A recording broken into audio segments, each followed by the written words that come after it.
Hello students, welcome to my YouTube channel. तो आज का अपना टॉपिक है राइनाइटिस। जैसे कि आपको पता है कि ये किसकी प्रॉब्लम है, एक नोज़ की प्रॉब्लम है। राइनाइटिस एक नोज़ की प्रॉब्लम है। तो ये राइनाइटिस जो होती है, ये क्या होता है कि ये हम सबको होती रहती है। मतलब नॉर्मली किसी किसी को तो एक वीक में 2-3 बार हो जाती है और होती रहती है। सर्दियों के टाइम में तो खास कर ये प्रॉब्लम रहती है। तो राइनाइटिस का सिंपल मीनिंग क्या होता है? जैसे कोल्ड, मतलब सर्दी जुकाम। राइनाइटिस का क्या मतलब होता है? सर्दी जुकाम। जैसे आपको सर्दी हो गई, जुकाम हो गई या फिर कोल्ड हो गया, तो वो क्या है? राइनाइटिस। राइनाइटिस से बोले तो inflammation of nasal mucosa is known as rhinitis. मतलब inflammation of nasal mucosa, inflammation of nasal mucosa, inflammation nasal mucosa is known as rhinitis. तो राइनाइटिस सिंपल, अगर सिंपल समझे तो क्या है राइनाइटिस का मतलब? सर्दी जुकाम। जैसे कोई भी दिक्कत हो गई, जिससे अपने सर्दी हो गई, जुकाम हो गई, कोल्ड हो गया, उसको क्या बोलेंगे? Rhinitis. Inflammation of nasal mucosa is known as rhinitis. Nasal mucosa कौन सी होती है? जैसे ये अपना नोज होता है, ये सेप्टम होता है, तो ये क्या होती है? ये वाली नेजल म्यूकोसा, नेजल म्यूकोसा। अब नॉर्मली कई बार क्या होता है कि जैसे आपके नाक बहना स्टार्ट हो जाते हैं, छींकें आना स्टार्ट हो जाती है, आंखों से पानी आने लग जाता है, नोज़ ब्लॉक हो जाते हैं, या फिर कुछ भी मान लो, जैसे नाकों से पानी बह रहा है। तो ये क्यों होता है? ऐसा कब होता है और किस वजह से होता है? ये नॉर्मली जैसे हमें सर्दी हो गई, जुकाम हो गई, या फिर कोई ऐसी प्रॉब्लम हो गई जैसे सर्दी जुकाम जैसे, तो ये किस वजह से होती है? तो ये किस वजह से होती है? किसी ट्रॉमा, एलर्जी या फिर इन्फेक्शन की वजह से। या तो किसी तीन रीज़न हो सकते हैं: ट्रॉमा, एलर्जी या फिर किसी इन्फेक्शन की वजह से, इन्फेक्शन की वजह से। अब बात करें इसके टाइप्स की, तो on the basis of etiology, मतलब कोजेस के, ये तो हो गई इसके कोज। तो on the basis of cause इसके कितने टाइप्स होते हैं? तो पहला तो क्या हो गया? जैसे पहला हो गया एलर्जिक राइनाइटिस। राइनाइटिस मतलब कोई भी एलर्जिक कंडीशन की वजह से, कोई भी धूल मिट्टी या फिर कोई भी मोल्ड की वजह से आपको छींकें आ रही है, या फिर नेजल म्यूकोजा इन्फ्लाम्ड कर रही है, कोई भी दिक्कत हो गई, तो एलर्जिक की वजह से उसको क्या बोलेंगे? Allergic rhinitis. दूसरा क्या होता है? ट्रोमा। ट्रोमा, अब ट्रोमा की वजह से क्या हो रहा है? ट्रोमा की वजह से कोई भी, ट्रोमा की वजह से कोई भी आपकी इन्फ्लामेशन हो गया किसके अंदर? नेजल म्यूकोसा के अंदर, तो उसको क्या बोलेंगे? ट्रोमेटिक या फिर ट्रोमा राइनाइटिस। थर्ड इसके अंदर होती है कौन सी? इन्फेक्शन की वजह से, इन्फेक्शन की वजह से, इन्फेक्शन की वजह से, तो उसको क्या बोलेंगे? Infection rhinitis. फोर्थ क्या होता है? फोर्थ होता है क्या? जैसे कि एक दवाई आती है जिसको बोलते हैं क्या? Nasal decongestant. मतलब नेज़ल डिकंजेस्टेंट, नेज़ल डिकंजेस्टेंट। ये क्या होती है? जैसे नाक ब्लॉक हो गई, तो इनको खोलने के लिए डॉक्टर एक ड्रॉप देता है कि दोनों नाकों में दो दो ड्रॉप डाल लेना या एक एक ड्रॉप डाल लेना। अब क्या हुआ कि गलती से अपने से एक ड्रॉप की जगह या दो ड्रॉप की जगह 10-10 ड्रॉप डाल ली, या अपन ने ऐसा सोच लिया कि भाई ज़्यादा ड्रॉप डालने से नाक जल्दी खुलेंगे। तो लेकिन इसमें क्या होगा कि नेज़ल ड्रॉप ज़्यादा डालने की वजह से क्या होगा? ज़्यादा नोज़ ब्लॉक हो जाएंगे, मतलब प्रॉब्लम बढ़ेगी ना कि कम होगी। तो इसको क्या बोलेंगे? इसको बोलेंगे क्या? इसको बोलेंगे राइनाइटिस मेडिकामेंटोसा। मतलब कि मेडिसिन की वजह से प्रॉब्लम हुई है, तो क्या बोलेंगे? राइनाइटिस मेडिकामेंटोसा। मतलब कि अपने को डॉक्टर ने एक दो ड्रॉप डालने के लिए बोली थी और अपन ने 10-10 ड्रॉप डाल ली, तो किसकी वजह से हुआ है? ये मेडिसिन के ओवरडोज की वजह से। तो इसको क्या बोलेंगे? राइनाइटिस मेडिकामेंटोसा। ये हो गया इसका fourth type.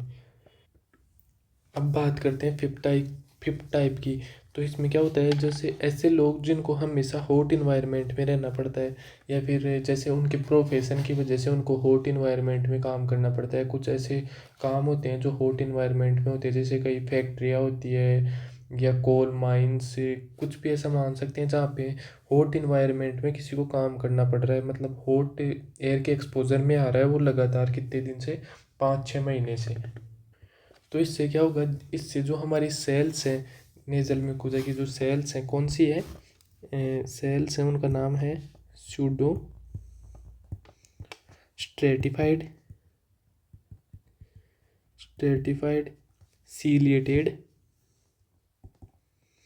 Ciliated columnar epithelium cells. ये क्या होंगी, ये कन्वर्ट हो जाएगी, किसके अंदर कन्वर्ट होगी, ये कन्वर्ट हो जाएंगी, ये किस में होती है, अपनी नेजल म्यूकोजा में। ये फर्दर कन्वर्ट हो जाएगी किसके अंदर, सिंपल स्क्वेमस एपिथेलियम में।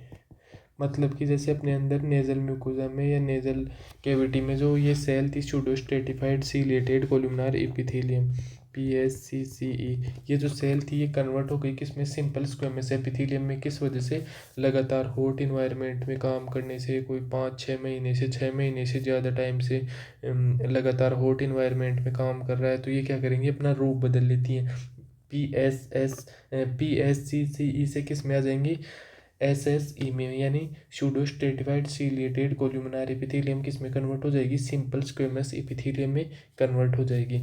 तो अगर इस वजह से प्रॉब्लम आ रही है, मतलब इसको कौन सा टाइप बोलते हैं, पहले तो इसको बोलते हैं, इस वजह से जो भी प्रॉब्लम आ रही है ना कि ये सेल चेंज हो गई, इसको बोलते हैं क्या, 5th टाइप हो गया ये, इसको बोलते हैं क्या,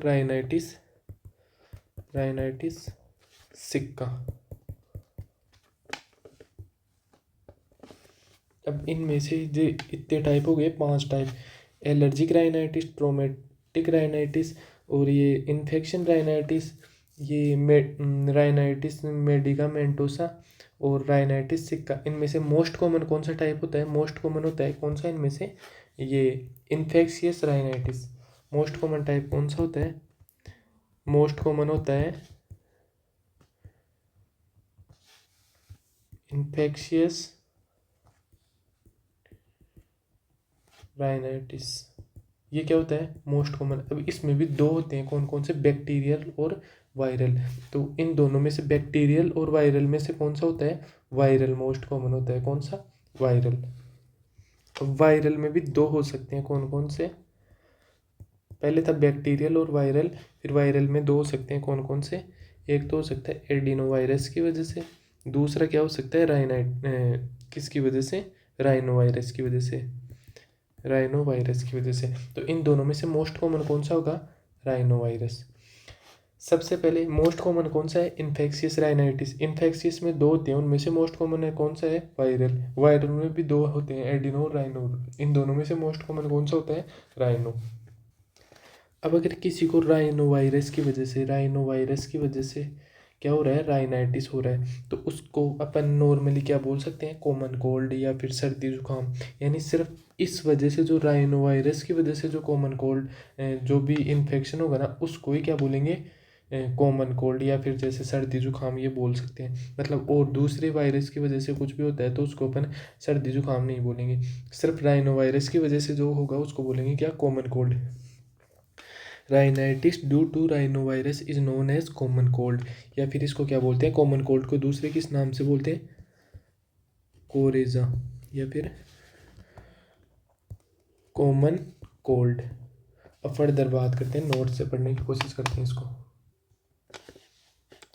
inflammation of nasal mucosa is known as rhinitis. क्या होता है rhinitis, inflammation of nasal mucosa. अब इसके कितने टाइप होते हैं, ट्रोमेटिक राइनाइटिस, मतलब कोई भी ट्रोमा इंजरी की वजह से अपनी राइनाइटिस हो रहा है। दूसरा क्या होता है, एलर्जिक राइनाइटिस। थर्ड क्या होता है, मेडिकामेंटोसा राइनाइटिस। इसमें क्या होता है, overdose of nasal decongestant leads to rebound congestion मतलब अपन कोई भी ये जो नेज़ल कंजेस्टेंट आते हैं, जो कि नेज़ल ड्रॉप्स आती हैं, जिनको अपन नोज़ ब्लॉक में यूज़ करते हैं, अगर उनको ज़्यादा अमाउंट में यूज़ कर लेंगे तो क्या होगा, it leads to rebound congestion. मतलब ये कंजेक्शन को क्या करेंगे, ज़्यादा करेंगे। रीबाउंड कंजेक्शन मतलब जितना हो रहा है उससे भी ज़्यादा होगा या फिर वो ट्रीट नहीं होगा। फिर क्या आता है राइनाइटिस सिक्का। इसमें क्या होता है, मेटाप्लेजिया ऑफ PSCCE मतलब pseudo stratified ciliated columnar epithelium. Pseudo stratified ciliated columnar epithelium इसकी फुल फॉर्म है। Into the simple squamous epithelium due to chronic exposure to hot air. मतलब राइनाइटिस सिक्का में क्या था, जो ये वाली सेल्स होती है अपनी किसमें, नेजल केविटी के अंदर pseudo stratified ciliated columnar epithelium cell होती है, ये किसमें कन्वर्ट हो जाती है, सिंपल स्क्वेमस में। ये किस वजह से कन्वर्ट होती है, हॉट एक्सपोजर में आने की वजह से। लगातार 6 महीने से ज़्यादा टाइम के लिए या 7 महीने से ज़्यादा टाइम के लिए अपन हॉट एनवायरनमेंट में काम करते हैं, तो ये सेल्स हैं, ये कन्वर्ट हो जाती है किसमें, सिंपल स्क्वेमस में। तो इनकी वजह से कोई भी प्रॉब्लम आती है तो उसको क्या बोलते हैं, राइनाइटिस सिक्का। फिर आता है इसके अंदर क्या, इन्फेक्शियस राइनाइटिस। सबसे मोस्ट कॉमन टाइप कौन सा है इन्फेक्शियस राइनाइटिस में, viral rhinitis. Most common positive agent कौन सा है, राइनोवाइटिस, राइनोवायरस। फर्स्ट प्रायोरिटी इसको देते हैं, सेकंड प्रायोरिटी कौन सी है, adenovirus. Rhinitis due to rhinovirus is also known as common cold या फिर कोराइजा। मतलब कि राइनाइटिस किसकी वजह से हो रहा है, राइनोवायरस, जो कि एक वायरल का एक टाइप है। वायरल में दो होते हैं, जैसे एडिनो और राइनो। तो राइनो की वजह से अगर हो रहा है तो उसको क्या बोलते हैं, कॉमन कोल्ड या फिर कोराइजा। अब इसमें असेसमेंट फाइंडिंग्स क्या मिलेंगी, रेड नेजल म्यूकोजा। जैसे कई बार अपने सर्दी जुकाम में नाक रेड कलर की हो जाती है ना, तो red nasal mucosa. Rhinorrhoea, discharge from the nose. Rhinorrhoea क्या होता है, डिस्चार्ज फ्रॉम द नोज, जैसे नाक में से पानी आएगा। Sneezing, itching, nose block. Sneezing पता ही है, छींक आएगी। इचिंग, खुजली होगी नाक में। या फिर नोज ब्लॉक, नाक क्या होंगे, बंद होंगे। फिर क्या आता है इसमें, एलर्जिक सैल्यूट। एलर्जिक सैल्यूट क्या होता है, a line on the nose mainly in allergic rhinitis due to frequent movement of nose. मतलब क्या होगा, जैसे ये अपना क्या है, नोज, तो अपने जैसे कोई भी फ्लूइड बाहर आ रहा है या फिर क्या हो रहा है, ये डिस्चार्ज हो रहा है नोज से कुछ भी, तो उस डिस्चार्ज को अपन साफ करने के लिए बार बार नोज को साफ करेंगे। तो क्या होगा, यहाँ पे एक लाइन बन जाएगी। जैसे बार बार नोज से कुछ आ रहा है तो अपन साफ करते हैं तो वो लाइन बन जाती है, तो उसको क्या बोलते हैं, एलर्जिक सैल्यूट। फिर बात करते हैं डायग्नोस्टिक टेस्ट, किसमें कौन कौन से डायग्नोस्टिक टेस्ट होंगे। Health and physical examination, health history and physical examination. फिर होगा कल्चर ऑफ ड्रेनेज। फिर होगा एलर्जिक टेस्ट, सीटी और एक्सरे। अब बात करते हैं इसमें मैनेजमेंट की। मैनेजमेंट क्या होगा इसका, एंटी हिस्टामिन। मतलब कोई भी अपने एलर्जिक, ईचिंग, स्नीजिंग, नोज में ऐसी कोई प्रॉब्लम होगी तो उसके लिए एंटी हिस्टामिन। एंटी एलर्जिक, कोई भी एलर्जी की वजह से कोई प्रॉब्लम होगी तो एंटी एलर्जिक। एंटीबायोटिक मेडिकेशन, मतलब कोई भी बैक्टीरिया की वजह से हुई प्रॉब्लम तो antibiotic medication therapy. Advise to avoid warm environment. कैसा इन्वायरमेंट अवॉइड करेंगे, वार्म इन्वायरमेंट, जैसे कोई हॉट एक्सपोजर में काम कर रहा है तो उसको वहाँ जाने के लिए मना करेंगे। फिर आता है इसमें सर्जिकल मैनेजमेंट। सर्जिकल मैनेजमेंट क्या होगा इसमें, राइनोप्लास्टी। राइनोप्लास्टी क्या होती है, it is also known as nose job. Rhinoplasty में क्या होता है कि नोज़ को दोबारा रीशेप किया जाता है कोई भी पर्पज़ की वजह से। जैसे नोज़ इस शेप में होता है, किसी का ज़्यादा झुका हुआ है तो उसको सीधा कर देते हैं, एकदम स्ट्रेट लाइन में सीधा कर देते हैं, तो उस सर्जरी को क्या बोलते हैं, राइनोप्लास्टी। अब ये दो कितने टाइप्स हो सकते हैं इसके, दो।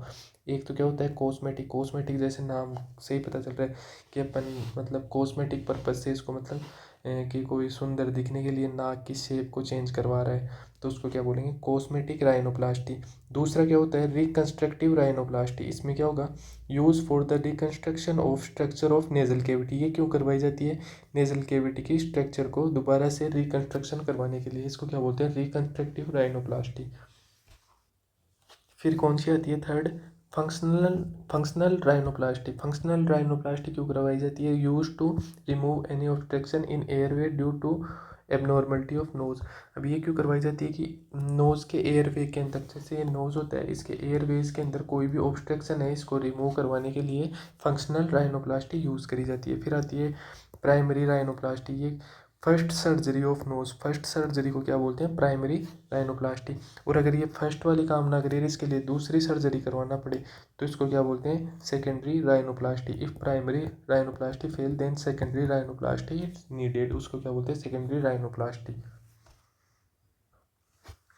अब आता है इसमें post operative care. Post operative care क्या होगी, इसके अंदर पोजीशन क्या देंगे, हेड एंड एलिवेटेड पोजीशन। कौन सी पोजीशन होगी, हेड एंड एलिवेटेड, मतलब सर के नीचे कोई भी जैसे तकिया लगाना या फिर किसी भी पिल्लो की हेल्प से क्या करेंगे, सर को ऊपर रखेंगे, थोड़ा सा ऊपर रखेंगे, उसको क्या बोलते हैं, head end elevated position. Avoid sneezing, अपने को छींकना नहीं है। अवॉइड कफिंग, जोर जोर से खांसना नहीं है। Nasal packing for 2 to 3 days, nasal packing करनी है कितने दिन के लिए, 2 से 3 दिन के लिए। इसमें क्या होता है, जो नेजल एयरवेज होते हैं उनके अंदर अपन को कॉटन या फिर किसी भी चीज़ से क्या करते हैं, उनकी पैकिंग कर देते हैं, तो उसको क्या बोलते हैं, नेजल पैकिंग। फिर क्या करना है, nasal splint for 4 to 6 days। Nasal splint क्या होती है, नोज़ के ऊपर लगाने वाली स्ट्रिप होती है, जो कि उसके स्ट्रक्चर को मेंटेन करने में अपनी हेल्प करती है। वो कितने दिन के लगानी है, 4 to 6 days। ये एक बैंडेज की तरह होती है nasal strips, nasal splint bandage की तरह होती है, मतलब नोज़ के ऊपर कुछ इस तरीके से चिपका दी जाती है जिससे कि क्या हो, उसकी शेप सही रहे, उसको क्या बोलते हैं, नेजल स्प्लिंट। तो यहाँ पे ये अपना टॉपिक राइनाइटिस होता है कंप्लीट। अगर आपको वीडियो पसंद आई हो तो लाइक शेयर सब्सक्राइब करें, और अगर आपको इसके नोट चाहिए हो तो आप डिस्क्रिप्शन बॉक्स में जाके PDF फॉर्म में डाउनलोड कर सकते हैं। Thank you for watching my video.